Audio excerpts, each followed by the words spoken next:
আজকের দিনে সবচেয়ে বড় খবর কি? বাংলাদেশের যারা আছেন তাদের জন্য সবচেয়ে বড় খবর কি? নিশ্চয়ই ভারতের সঙ্গে দ্বিতীয় ওডিআই জিতলাম আমরা, সেটি। কাজেই আজকের এই ইয়াং নেট অনুষ্ঠানে আমরা সেই বিষয়টি নিয়ে কথা বলার চেষ্টা করব। আমন্ত্রণ ইয়াং নেট অনুষ্ঠানে। তো গভীরাতে যারা আমাদের সঙ্গে যোগ দিয়েছেন তাদেরকে অবশ্যই প্রতি সপ্তাহে যেমনটি দেই, প্রতিদিনই যেমনটি সবার কৃতজ্ঞতা জানাই, আজকেও কৃতজ্ঞতা জানাচ্ছি। আজকে আমাদের সঙ্গে অতিথি আছেন তিনজন। এই যেটি বললাম, বাংলাদেশে যে সেকেন্ড ওয়ান ডে জিতলো ভারতের সঙ্গে, সেটি নিয়ে আলোচনা করার জন্য স্টুডিওতে আছেন আমাদের সঙ্গে আসিফ চৌধুরী। তিনি প্রতিষ্ঠাতা চলগ্রামে যাই, এটি বিজ্ঞানভিত্তিক সংগঠন। এবং সেই সঙ্গে আমাদের সঙ্গে ভিডিও কনফারেন্সের মাধ্যমে দুজন যোগ দিবেন। তার মধ্যে একজন আছেন রুহুল আমিন রনি, তিনি তার বাসা থেকে আমাদের সঙ্গে যোগ দিয়েছেন। তিনি একজন ক্রিকেট ভক্ত মানুষ। এবং আরেকজন আমাদের সঙ্গে আছেন সোলাইমান সুখন, তিনি head of marketing elite mobile. দুজনেই আমাদের সঙ্গে যোগ দিয়েছেন। আপনাদের দুজনকেই আমাদের অনুষ্ঠানে স্বাগত। সুখনের সঙ্গে একটু কথা বলবো। সোলাইমান সুখন, আপনার সঙ্গে একটু কথা বলতে চাই এজন্যই প্রথমে সবার আগে, কারণ আপনি আজকে স্টেডিয়ামে ছিলেন, সরাসরি দাঁড়িয়ে বাংলাদেশের এই জয়টি উপভোগ করেছেন। আসলে অনুভূতিটা জানতে চাইবো। আমরা তো টেলিভিশন সামনে দেখেছি, টেলিভিশন সামনে তো অনেক চিৎকার করেছে, এক ধরনের অনেক উত্তেজিত ছিলাম। আপনারা আসলে স্টেডিয়ামে হাজার লোক মানুষ কেমন ছিলেন, কেমন কেটেছে এই সময়টা? ধন্যবাদ প্রশ্নটা করার জন্য। আমরা স্টেডিয়ামে বেসিক্যালি ফিজিক্যালি প্রেজেন্ট থাকার মজাটা হচ্ছে আমরা আসলে চরম চিৎকার করেছি, নাচানাচি করেছি, আমরা প্রাণ ভরে নেচেছি। বাট খুব অবাক একটা ব্যাপার ছিল যে আসলে খেলাটা শুরু থেকেই না আমরা বুঝে যাচ্ছিলাম, যখন বাংলাদেশ ব্যাট করছিল আমরা না টের পেয়ে যাচ্ছিলাম। আগে যেরকম হতো যে প্রতি ওভারে ওয়েট করতে হতো, আচ্ছা পারবো কি না, বাট এবার কোন একটা কারণে মানে আমাদের ছেলেরা যেভাবে খেলছিল আমরা না অটোমেটিক টের পাচ্ছিলাম। তো শেষের দিকে না অনেকটা আয়েসি ভাব চলে এসেছিল যে আমি রান রেটের দিকে তাকাচ্ছিলাম, আচ্ছা 2 পয়েন্ট সামথিং, আচ্ছা 1 point something, okay will be winning, no problem. So এই ফানটা মানে হঠাৎ করে নিজেকে আবিষ্কার করা যে উই হ্যাভ মানে শিফটেড, আমাদের পাওয়ারটা শিফট হয়ে গেছে, যে আমরা আসলে অন্য গিয়ারে চলে গেছে এখন, নট চুনোপুটি এনিমোর। সো এই ফিলিংসটা খুব ভালো ছিল। দর্শকরা প্রচন্ড ভাবে সাপোর্ট করেছে, অনেক পোলাইট ছিল। একটু পরপর মেক্সিকান ওয়েভ, যেটা বাংলা ওয়েভ হয়ে গেছে এখন, একটু পরপর সাউন্ড, চিৎকার। So it was magnificent. মানে আমার দেখা one of the finest moments in terms of as a fan, প্রচন্ড ভালো লেগেছে। So it was great great great. I am lucky that আমি মাঠে ছিলাম। আচ্ছা আসিফ জি, আপনি কি মাঠে ছিলেন?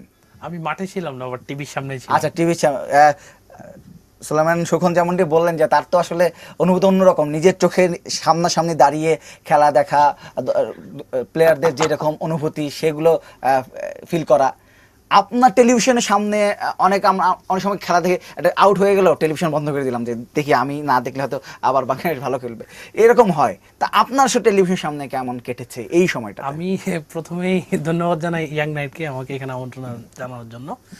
যদিও আজকে বিজ্ঞান নিয়ে কিছু বলার প্ল্যানিং ছিল, বা হয়তো বলবো দু একটা কথা, কিন্তু আমি যখন আজকে টেলিভিশনের সামনে বসে আছি আমি খুব চিন্তিত ছিলাম যে একটা পর্যন্ত যদি খেলা গড়ায় তাহলে আমার প্রোগ্রাম মনে হয়নি। কারণ এতে কোনো সন্দেহ নাই, কারণ টিভির সামনে বসার প্রতিটা মুহূর্ত আমার কাছে মনে হচ্ছে যে কখন ম্যাচটা জিতবো, কখন সিরিজটা আমাদের ঘরে আসবে, কখন ইন্ডিয়াকে আমরা সেই শিক্ষাটা দেবো যে শিক্ষাটা আমাদের দেওয়া জরুরি ছিল। তো প্রতিটা ক্ষণেই আসলে আমার মনে হয়েছে যে আজকে আমি ইয়াং নাইটের অতিথি হব, বাট খেলাও চলতেছে।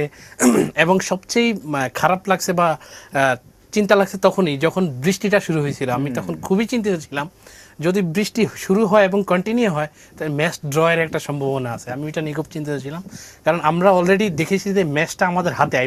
আমরা শিওর আজকে আমরা ম্যাচ জয় করবই। তো সেই দিক দিয়ে আসলে অনুভূতি আমি বলে শেষ করতে পারবো না, কারণ অনুভূতি আসলে একটা অন্যরকম বিষয়। উনি যেহেতু স্টেডিয়ামে সরাসরি উপভোগ করেছেন, আমরা টেলিভিশনের সামনে অত্যন্ত উপভোগ করেছি। এবং কংগ্রেস বিডি টাইগার্স। আর রনি, আপনি খেলাটা কিভাবে দেখেছেন টেলিভিশনে? হ্যাঁ, আমি টেলিভিশনে দেখেছি। আচ্ছা, টেলিভিশনে দেখেছেন। টেলিভিশনে শুধু মনে হচ্ছিল যে কখন। জি জি বলেন। জি বলেন। অনুভূতিটা জানতে চাবো প্রথমে। টেলিভিশনে দেখেছি আর শুধু অপেক্ষায় ছিলাম। আসলে খুবই এক্সাইটেড ছিলাম সেদিনে, জয়ের পর থেকে একটা আকাঙ্ক্ষা ভিতরে ছিল যে জয়টা হবে, আর কেন জানি মনে হচ্ছে যে বাংলা ওয়াশটাও হয়ে যাবে। এই অপেক্ষায় ছিলাম আর প্রহর ছিলাম যে কখন কখন কখন শেষ হবে আসলে সেই সময়টা। আচ্ছা আচ্ছা, সোলাইমান সুখন, আপনার কাছে এটা জানতে চাইবো, উনি যেমন আসিফ চৌধুরী বলছিলেন যে বৃষ্টি যখন পড়ছিল তখন আমাদের এক ধরনের শঙ্কায় আমরা ছিলাম, এক ধরনের আতঙ্ক ছিল যে খেলাটা আসলে কি হয়, কারণ খেলা আমাদের হাতের মধ্যে ছিল। একটা সময় ছিল ভারতের মতো দলের সঙ্গে খেলতে গেলে বাংলাদেশের দর্শকরা বৃষ্টি চাইতো, যে বৃষ্টি থেকে যেভাবে আমরা হারতাম বৃষ্টি কাঙ্ক্ষিত ছিল যে কোনোভাবে ম্যাচটা যদি অ্যাবান্ডন হয়ে যায় আমাদের জন্য ভালো হয়। এই যে বাংলাদেশ দলে হঠাৎ পরিবর্তন, এখন আমরা দোয়া করি যে বৃষ্টি যেন থেমে যায়, আমরা খেলতে চাই। এবং আজকে আমি নিশ্চিত ভারতীয় দলের খেলোয়াড়রা এবং সেই সঙ্গে ভারতীয় দর্শকরা বৃষ্টিটা খুবই তারা চাচ্ছিল। এই যে বাংলাদেশ দলের ট্রান্সফর্ম, যে বাংলাদেশ দল হঠাৎ করে এইভাবে চলে আসলো, এই জিনিসটা আপনি কি ভক্ত মানুষ বুঝতেই পারছি, আপনি স্টেডিয়ামে যে খেলা দেখেন, আপনার কাছে এই পরিবর্তনটা আসলে কতটুক আনন্দের, কতটুক গর্বের? একটা দারুণ প্রশ্ন। আপনি যে শব্দটি করলেন যে হঠাৎ, আসলে হঠাৎ না, বাংলাদেশ আসলে খুব ক্রমান্বয়ে কিন্তু ডেভেলপ করছিল। বেশ তারা সাইন দেখাচ্ছিল লাস্ট ওয়ার্ল্ড কাপ, তার আগে থেকে আমরা কিন্তু সাইন দেখাচ্ছিলাম যে উই আর নট হঠাৎ টিম না। আমাদের মধ্যে এই চেঞ্জটা আসছিল, আমাদের পাইপলাইনে লট অফ গুড ক্রিকেটার্স সবাই আসতেছিল, বড় বড় টিম গুলো আসলেই ভয় পাচ্ছিল। আপনি দেখেন লাস্ট আমি ওয়ার্ল্ড কাপে যদি আপনি ইংল্যান্ডের সাথে যখন খেলছিলাম বিভিন্ন, এই হঠাৎ না, আমি আসলে পাকিস্তান যখন লাস্ট টাইম আমাদের কাছ থেকে ওয়াশ হয়ে গেল, সরি আমি ওয়াশ বলে ফেলতেছি, শব্দটা ইউজ করা উচিত কিনা আমি জানি না, বাট ওই শব্দটা চলে আসে বারবার, কোনো ডিসরেসপেক্ট থেকে বলছি না, জাস্ট স্পোর্টসম্যানশিপ। সো আজকে যখন বৃষ্টির নাম ছিল, আমার উল্টা মন খারাপ হচ্ছিল। So it's a great thing as a fan, আমি দেখতে পাচ্ছি যে পুরো প্যারাডাইমটা শিফট হয়ে গেল। মানে এখন আমরা আশা করছি যাতে বৃষ্টিটা শেষ হয়ে যায়, এটা একটা তৃপ্তি দেয়, মানসিক তৃপ্তি। মানে অ্যাজ এ নেশন হিসাবে তো আমাদের মানে প্রাপ্তি কিছু কিছু জায়গায় অনেক কম। সো জাতীয়ভাবে যখন একটা অকেশনকে মানে দলমত নির্বিশেষে এনজয় করা যায়, এই জিনিসটা যে কত বড় প্রাপ্তি। আপনি একটা জিনিস খেয়াল করবেন, এই যে চেঞ্জটার কারণে অন্যান্য সেক্টরে বাংলাদেশের চেঞ্জ দেখবেন আপনি, মানে why sports is so important.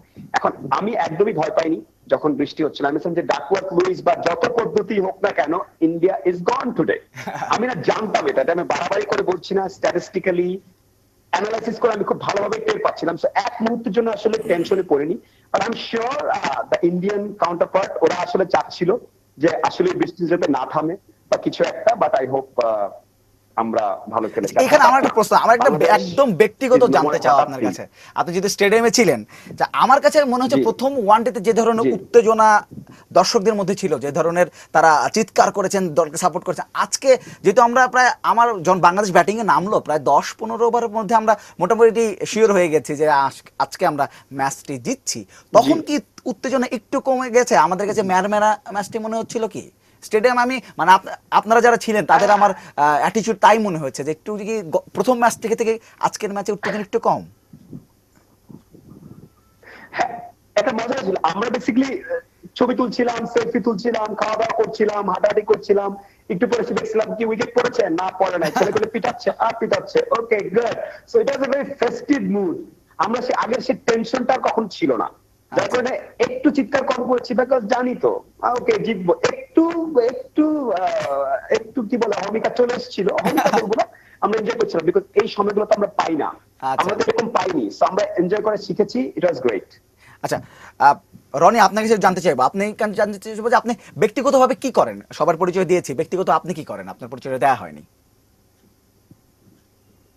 আমি আসলে একটি বেসরকারি টেলিভিশনে ডিজিটাল মার্কেটিং এ আছি। তো অফিস ওয়ার্কের পাশাপাশি আসলে অফিসে আজকে কাজে অনেক চাপ ছিল, তারপরে খেলা দেখতেছিলাম, মানে খুব আচ্ছা খুব খুব এক্সাইটেড ছিলাম। তারপরে অফিস কর্পোরেট এনভায়রনমেন্ট, তারপরে কয়েকবার চিৎকার দিয়ে উঠেছি, আবার পাশের টেবিল থেকে বস এসে বলতেছিল একটু আস্তে আস্তে। তার উপর তো আপনি জানেন রমজান মাস, ওই সময় নামাজ চলতেছিল আমাদের। আমি আমার অভিজ্ঞতাটা একটু বলতে চাই, ধরে রাখার মতো না। আচ্ছা আমার অভিজ্ঞতাটা বলতে চাই, আমরা যখন নিউজ রুমে খেলা দেখি তখন দেখা যাচ্ছে যে আমরা চিৎকার করছি, বস এসে বলছেন যে একটু আস্তে আস্তে, তারপর হঠাৎ তখন একটু উইকেট পড়ে গেল, আমরা আমাদের চেয়ে দেখা গেল আমাদের বস বেশি চিৎকার করে উঠছেন। এই আসলে আবেগটা ধরার আসলে যায় না। আমি আপনার কাছে রনি, আপনার কাছে জানতে চাইবো যে আপনার এই যে বাংলাদেশ দলের এই যে পরিবর্তন, হ্যাঁ এখানে অনেক সাকিব, মুশফিক, আমাদের মুর্তজা, এরা অনেক দিন ধরে খেলছেন।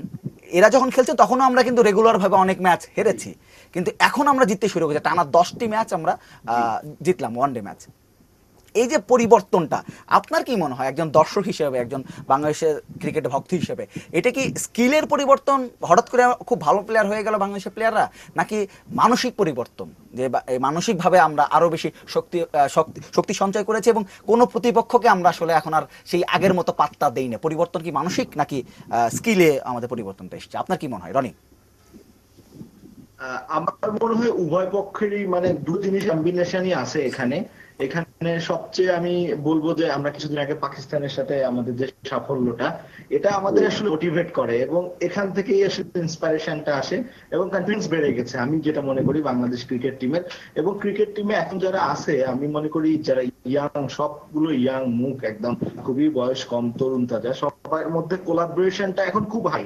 সো আমি এই জন্য কোচকে একটু ধন্যবাদ দিব।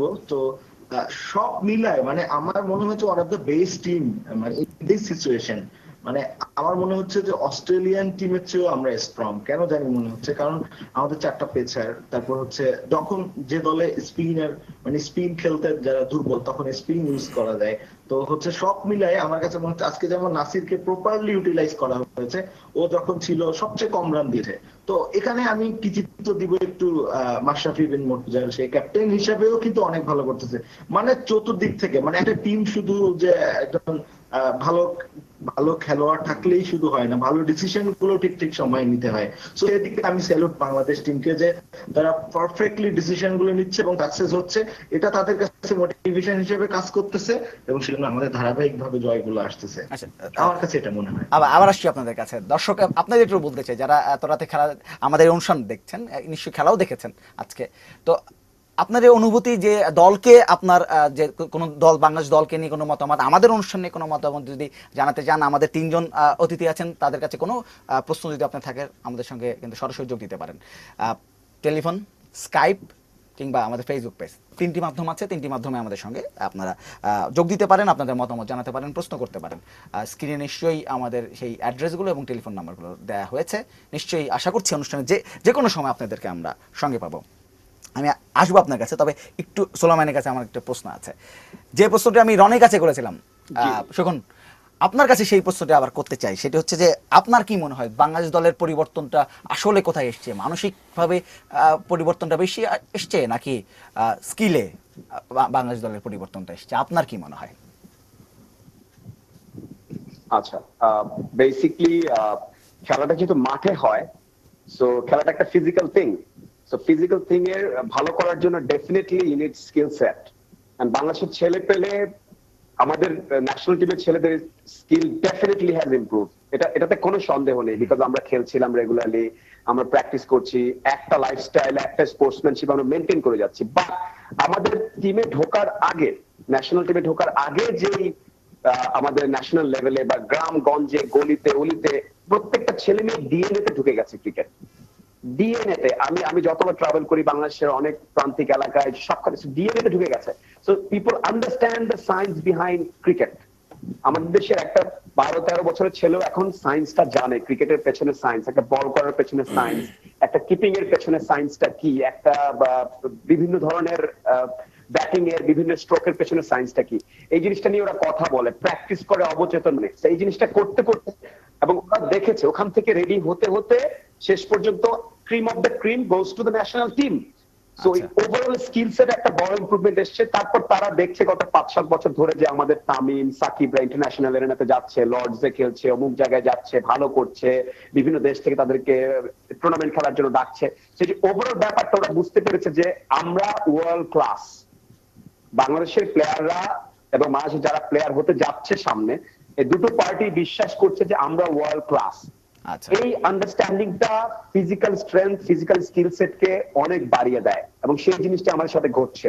এন্ড ফরচুনেটলি আমরা বেশ কিছু জিনিসে ভালো খেলছি। এটা একটা লম্বা সময়ের জন্য আমাদের মনে দাগ রেখে যাবে, আমাদের স্কিল সেটে এবং আমাদের মাইন্ডে, আমাদের কোচিং এ পুরো ইম্প্যাক্ট আসবে। এন্ড ডেফিনেটলি যদি কারো কিছুকে ভয় না পান, আপনি যদি একদম সামনে গিয়ে দাঁড়াতে পারেন, তখন ডেফিনেটলি আপনার যে স্কিল সেটটা আছে সেটা বেড়ে যাবে। মানে আপনি যদি টোটালে নিয়ে কোথাও খেলতে যান একই স্কিল সেটে, আর আপনি যদি একদম স্ট্রং মানসিকতা নিয়ে খেলতে চান, সেম স্কিল সেটে your result will vary, and that is what is happening. আবার আসছি আপনার কাছে, আসছি সাইকোলজিক্যাল। ওকে, আবার আসছি আপনার কাছে। একটি বিরতির সময় হয়ে গেছে, ছোট্ট একটি বিরতি নেব দর্শক। বিরতির পর আবার নিশ্চয়ই দেখা হবে আপনাদের সঙ্গে, এবং তিনজন আছেন আমাদের সঙ্গে, তিনজনই ভালো কথা বলছেন, ক্রিকেট নিয়ে তাদের আবেগের কথা বলছেন। নিশ্চয়ই বিরতির পর আবার আরো কথা শুনবো।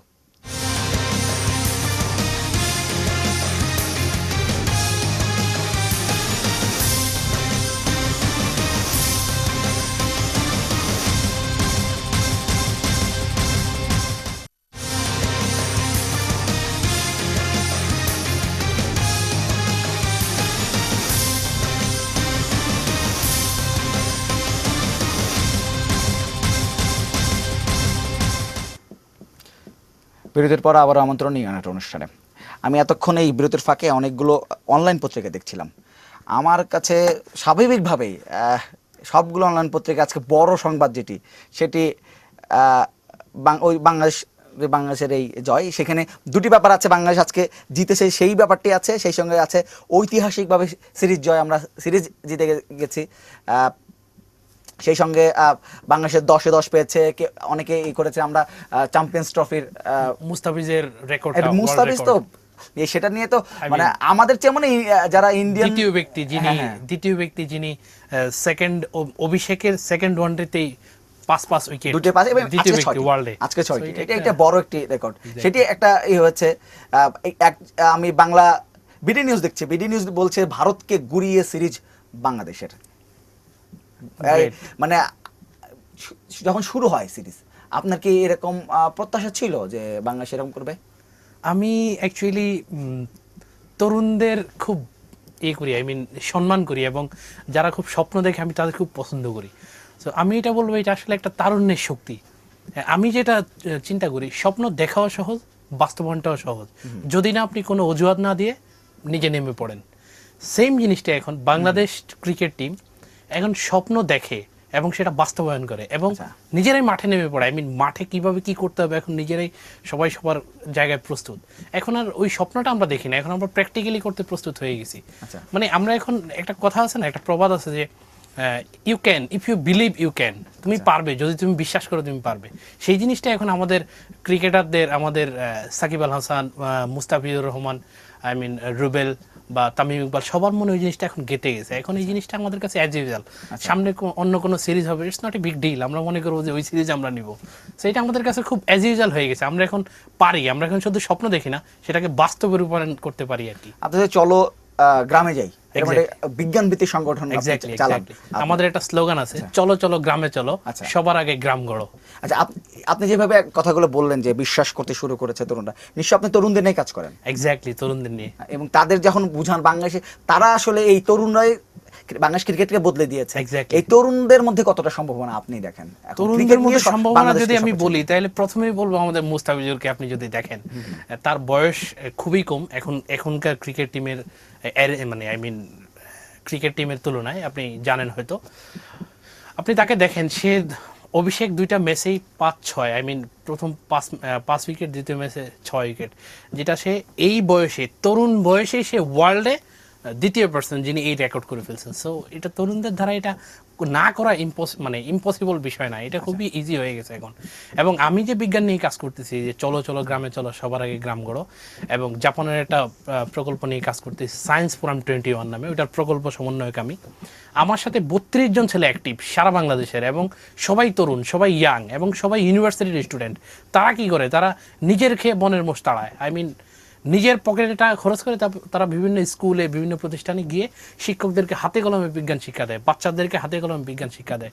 সো তারা কিন্তু পারতেছে। টিচাররা সেখানে অবাক হচ্ছে যে আমরা যেই জিনিসটা পাই নাই, বা আমরা যেই জিনিসটা ফিলও করি নাই, বা যেই জিনিসটা আমরা শুধু বইতে দেখছি, সেই জিনিসটা এই ইয়াং জেনারেশন বিভিন্ন ইউনিভার্সিটি থেকে এসে আমাদেরকে হাতে কলমে দেখাচ্ছে। আমরা সেই বিজ্ঞানের আসল মজাটা পাচ্ছি। সো তারাও এক্সাইটেড হচ্ছে, তারাও বিশ্বাস করতেছে যে তরুণরা আসলেই এই জিনিসটার এটা চেঞ্জ করে দিতে পারবে। এই তরুণ শক্তির কারণে আসলে আমরা যে স্বপ্নের বাংলাদেশের কথা এক্স্যাক্টলি। আপনি মানে জেনে খুশি হবেন, আমি আজকে এখানে আসার সবচেয়ে বেশি অবদান হচ্ছে সেই 32 জন স্বেচ্ছাসেবকদের যারা বাংলাদেশের বিভিন্ন ডিস্ট্রিক্টে বিভিন্ন ইউনিভার্সিটিতে পড়াশোনা করছেন আইসিটি বিষয়ক বা বিজ্ঞান বিষয়ক, তাদের প্রচেষ্টায় তাদের সাহায্যে আমি আমার নিজের এই প্রোফাইলটা সাজাইতে পারছি আজকে এবং এখন পর্যন্ত কাজ করতেছি। আর কথা বলবো আপনার সঙ্গে। সোলাইমান সুখন, আপনার কাছে আসতে চাই। জি আচ্ছা, আপনি যেহেতু মার্কেটিং বিভাগে কাজ করছেন, হ্যাঁ, এই যে বাংলাদেশ দলের এই সাফল্য, এই বাংলাদেশ দলের যে এই এগিয়ে যাওয়া, এইখানে এই মার্কেটিং এ বা এই মানে আপনার ডিপার্টমেন্ট, অবশ্যই আমি সব পুরো মার্কেটিং বিভাগকেই বলছি, এখানে এসে কি পরিবর্তন আনছে? ক্রিকেটাররা এখন দেখছি যে তারা অ্যাড করছেন এবং মার্কেটিং এর একটা প্রধান হাতিয়ার হয়ে যাচ্ছেন ক্রিকেটাররা, তাই নাকি? আচ্ছা, বেসিক্যালি ক্রিকেটে ভালো করলে মার্কেটিং এর সেটা হচ্ছে ক্রিকেটারদের নিজেদের মার্কেটিং এর জন্য না, দেশের মার্কেটিং হচ্ছে। আচ্ছা, ন্যাশনাল ব্র্যান্ডিং যে ব্যাপারটাকে আমরা বলি, যে একটা দেশ যখন একটা ইন্টারন্যাশনাল লেভেলে স্পোর্টসে ভালো করে, দেশটার নিজের ব্র্যান্ড ভ্যালুটা বেড়ে যায়। সো বাংলাদেশের ব্র্যান্ড ভ্যালু বাড়ছে, প্রতিটা ম্যাচে আমরা যতবার জিতছি বাংলাদেশের ব্র্যান্ড ভ্যালু বাড়ছে। খুব ঠান্ডা মাথায় চিন্তা করেন, আজকে যদি আমি মুম্বাইয়ের কোনো এয়ারপোর্টে নামতাম, আমার গ্রিন পাসপোর্টটা বাড়িয়ে দিতাম, তাহলে গত সপ্তাহে যেভাবে তাকাতো তার থেকে অনেক অন্যভাবে বিশেষ করে আপনি যদি মাইক্রোফোনটা ছেড়ে কথা বলেন তাহলে আপনার শব্দগুলো মানে ভালো শুনতে পারবো আমরা। জি বলেন। আচ্ছা, এখন শোনা যাচ্ছে? জি জি জি, বলেন, যা বলছিলেন বলেন। আমি যেটা বলছি যে একটা দেশ যখন ইন্টারন্যাশনাল লেভেলে ভালো করে কোনো খেলায়, পুরো দেশের ব্র্যান্ডিংটা চেঞ্জ হয়ে যায়, অনেক পরিবর্তন হয়। সো ক্রিকেটাররা ভালো খেলছে মাঠে, আর কোটি কোটি বাংলাদেশি সারা পৃথিবীর আনাচে কানাচে সেটা সুফল পাচ্ছে। তারা একটা নতুন উত্তেজনা ফিল করছে, অন্য দেশগুলো আমাদেরকে অন্যভাবে দেখছে। মনে করেন দুবাইয়ের কোন এয়ারপোর্টে, মুম্বাইয়ের কোন এয়ারপোর্টে, পাকিস্তানের কোন এয়ারপোর্টে, ইংল্যান্ডের কোন এয়ারপোর্টে আমাদের বাংলাদেশি পাসপোর্ট দেখলে এখন তারা অন্যভাবে তাকাতে বাধ্য হবে। তারা বলবে, ও খেলছে ক্রিকেটাররা, কিন্তু সুফলটা ভোগ করছি আমরা সবাই। সো মার্কেটিং এর পয়েন্ট অফ ভিউ থেকে আমার কাছে হচ্ছে যে এই জিনিসটা হচ্ছে ভালো লাগে যে ক্রিকেটে ভালো করাটা বাংলাদেশের ন্যাশনাল ব্র্যান্ডিং এর ক্ষেত্রে একটা চরম খুবই ভালো একটা কাজ হচ্ছে। আশা করি আমাদের ছেলে পেলেরা এই জিনিসটা বজায় রাখবে, যাতে আমাদের ন্যাশনাল ব্র্যান্ডিংটা আরো অনেক অন্য মাত্রায় পৌঁছে যায়। আচ্ছা। As a marketer, I'm very happy that our boys are playing very good. ওকে, রনি, আপনার কাছে একটু জানতে চাইবো, সেটা হচ্ছে যে এই যে বলছে বাংলাদেশের ক্রিকেটাররা অনেক ভালো খেলছে, বিশ্বে বাংলাদেশের একটা আলাদা মর্যাদার স্থানে নিয়ে গেছেন, আমরা হয়তো বাংলাদেশ হিসাবে অন্যভাবে নিজেদেরকে পরিচয় দিতে পারবো এখন থেকে, যাই মাশরাফি দেশের মানুষ। কিন্তু যখন বাংলা খারাপ খেলে, হ্যাঁ, আমি তামিমের একটি উক্তি দিয়ে জিজ্ঞেস করতে চাই আপনাকে। তামিম যখন বলে, যখন আমি ভালো খেলি তখন আমি সারা বাংলাদেশের ভাস্তা, যখন আমি খারাপ খেলি তখন শুধুমাত্র আমি আকরাম খানের ভাস্তা। হ্যাঁ, এভাবে আমরা তাকে গালি দিই। যখন খারাপ খেলছে তখন বলছি যে তা আমি শুধু আকরাম খানের ভাস্তা দেখে সেই চান্স পাচ্ছি। আরেকটা কথা বলি যে নুডলস পাকানোর বিষয়টাও কিন্তু ফেসবুকে আছে। এই যে ব্যাপারগুলো, যে খারাপ খেললে কোনো ক্রিকেটারকে আমরা টার্গেট করছি বা তাকে খারাপ বলছি, আবার ভালো খেললে তাকে মাথায় তুলছি, এই আমাদের একটু ম্যাচুরিটি আসা দরকার কিনা, এই দর্শকদের বা আমরা যারা ভক্ত আছে তাদেরকে একটু ম্যাচুরিটি আসার দরকার কিনা, আপনার কি মনে হয় রনি? আমার যেটা মনে হয়, বাংলাদেশ টিম অলরেডি প্রুভ করেছে যে তারা ভালো পারতেছে, এবং আমাদের একটু ধৈর্য ধরে থাকা দরকার। যেমন হচ্ছে যে তামিম খারাপ খেলতেছিল, তারপর যখন পাকিস্তানের সাথে সিরিজটা হলো তখন কিন্তু তামিম খুব ভালো খেলেছে। তো আমরা যদি দেখা যেত যে ওই বিষয়টা যদি ক্রিকেট বোর্ডে যারা আছে তাদের মধ্যেও এটা কাজ করতো, বিসিবির মধ্যে, তখন দেখা গেল যে তামিম পরপর 3টা ম্যাচে খারাপ করেছে, ওকে বাদ দিয়ে পাকিস্তান টিমের নতুন করে টিম নিয়ে খেলা হোক, তাহলে কিন্তু আমরা ওই সাফল্যটা দেখতে পারতাম না। তো সবকিছুর পিছনে না একটু প্যাশন দরকার হয়, যে সবকিছুর রেজাল্ট পেতে একটু সময় লাগে। আর সব মিলায় আসলে যখন সবাই ভালো করতেছে, আপনি যেমন বললেন, তামিম বলে যে আমি সে নিজের ঘাড়ে নেয়, তো এই দায়িত্ববোধটা না এখন খেলোয়াড়দের মধ্যে আমার মনে হয় হচ্ছে। তারা ফিল করে, তারা ওন করে, তারা যখন ভালো করে তাদেরকে নিয়ে যখন প্রশংসা করে। আমি এটা এজন্য ধন্যবাদ দিব মিডিয়া গুলোকে, যেমন আপনারা আছেন, অনেক মিডিয়া হয়ে গেছে এবং তারা অনেক সুন্দরভাবে হাইলাইটস করে জিনিসগুলোকে। তো এটা একটা বিষয়। আমি একটু বলবো যে হচ্ছে আমাদের দেশে যে বহুজাতিক কোম্পানিগুলো, ইন্টারন্যাশনাল কোম্পানিগুলো ইনভেস্ট করতেছে, তারা যে ব্র্যান্ড অ্যাম্বাসেডর বানাচ্ছে খেলোয়াড়দের, সেই ক্ষেত্রে তাদের একটু মানে আমি মনে করি যে এটাও একটা অবদান, যে একজন মানুষ যখন সেলফ ডিপেন্ডেবল হয় এবং হচ্ছে তার যখন মানে অবশ্যই আর্নিং সোর্স এবং একটা ফান্ডটা একটা বিরাট ইস্যু। যেমন আপনি দেখেন পাকিস্তান টিমে অনেক ধরনের কারাপশন হয়। তো যখন এই দিকটা থেকে যখন কোনো দায়বদ্ধতা থাকে না, তখন কিন্তু কনফিডেন্স বেড়ে যায় এবং তখন সে 100% ফ্রিলি আমার মনে হয় খেলতে পারে।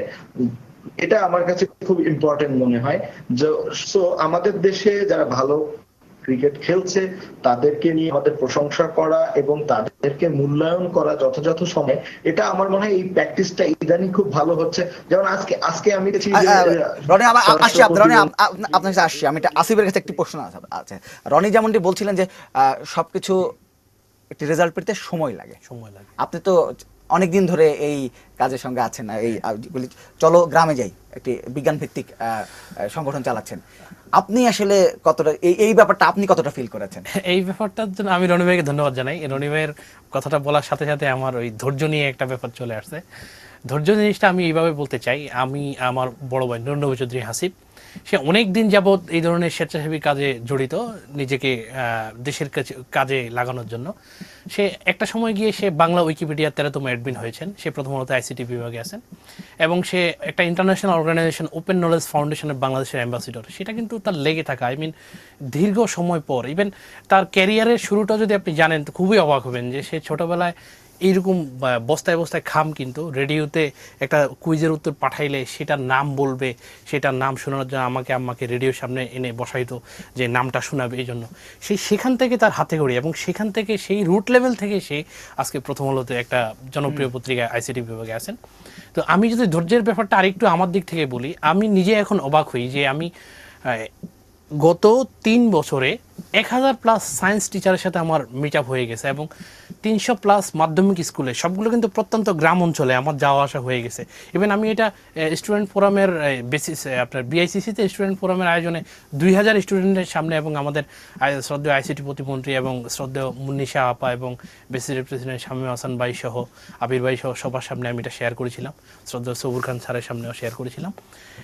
আমার স্বপ্ন, সবাই এসে ওখানে খুব সমস্যা বলতেছিল, আমি এসে এখানে আসলে সমস্যাটা সমাধানটা বলেছিলাম। আমি আসলে বলেছিলাম যে আপনি বাংলাদেশের যে কোনো একটা সমস্যা নিয়ে লেগে থাকেন, সেটাকে সমাধানের চেষ্টা করেন, আপনার সেটাই একটা পোর্টফোলিও দাঁড়িয়ে যাবে, সেটাই একটা পেপার দাঁড়িয়ে যাবে। এটা কোনো ফ্যাক্টই না, আপনি লেগে থাকলেই সম্ভব। আমাদের সময় একদম কম, হ্যাঁ আমাদের সময় একদম, আমরা শেষ করে যাবো একদম 3 জনের কাছে 3টে প্রশ্ন করে আমি শেষ করে যাবো, খুবই ছোট্ট করে উত্তর চাইবো।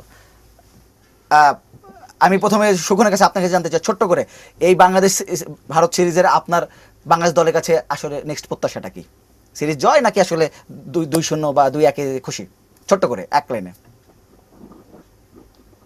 বাংলাদেশ দল যাতে মাথা ঠান্ডা রাখে, জেন্টলনেস বজায় রাখে, কারণ ইন্ডিয়ান টিম প্রচন্ড প্রেসারে আছে, ওরা হয়তো সামনেও হারবে, বাট আমরা যাতে কোনোভাবেই ফিল্ডের বাইরে কোথাও আমাদের টেম্পার লুজ না করি। We have to prove that we are gentleman. Cricket is a gentleman's game, so we'll act like pure gentlemen. That's the only thing I have to say to our national team. Roni, আপনার কাছে জানতে চাই, আপনার কি প্রত্যাশা কি বাংলাদেশ দলের কাছে? ছোট্ট করে, একদম ছোট্ট করে। আমার মনে হয় বাংলাদেশ টিম যে ধারাবাহিকভাবে ভালো করছে, আমার এক্সপেকটেশন তারা এভাবে ভালো করবে। আর ওই যে আমি ওনার সাথে একমত যে মাথা ঠান্ডা রেখে আসলে খেলতে হবে, মাঠের কাজটা মাঠে, বাইরের কাজটা বাইরে। আসলে আসিফ, আপনার কাছে জানতে অন্য ব্যাপারে আপনার কাছে জানতে চাইবো যে একজন জানতে চেয়েছে আপনি যে কাজটি করছেন থিওরিটিক্যাল নাকি প্র্যাকটিক্যাল? আমরা প্র্যাকটিক্যাল কাজ করতেছি, হাতে কলমে বিজ্ঞান শিক্ষাকে প্রায়োরিটি দিচ্ছি। এবং যেহেতু এটা আমার শেষ প্রশ্ন, তো আমি 2টা ধন্যবাদ দিতে চাই আপনার অনুমতি নিয়ে। এটা হচ্ছে, ধন্যবাদ জানাই বাংলাদেশ গণিত অলিম্পিয়াডের সাধারণ সম্পাদক মুনির হাসান স্যারকে, যার হাতে আমার হাতে করি, এবং ধন্যবাদ জানাই সায়েন্স ফোরাম 21-এর প্রতিষ্ঠাতা ডক্টর কৃষ্ণা জি নাথকে। ধন্যবাদ 3 জনকেই, অসংখ্য ধন্যবাদ। আপনারা আমাদের সঙ্গে এত রাতে যোগ দিয়েছেন। সুখন, আপনি তো খেলা থেকে অনেক কষ্ট করে, অনেক নিশ্চয়ই আপনার উপর অনেক কষ্ট ধকল গেছে, সেটি পরে আমাদের সাথে যোগ দিয়েছেন। আপনার 3 জনকে অসংখ্য ধন্যবাদ। ধন্যবাদ আপনাকে। দর্শক, সময় শেষ হয়ে গেছে, আগামী পর্বে আবারও দেখা হবে। ততক্ষণ পর্যন্ত ভালো থাকবেন, সুস্থ থাকবেন, অবশ্যই এই টিমের সঙ্গে থাকবেন এবং অবশ্যই আমাদের ক্রিকেট দলের সঙ্গে থাকবেন।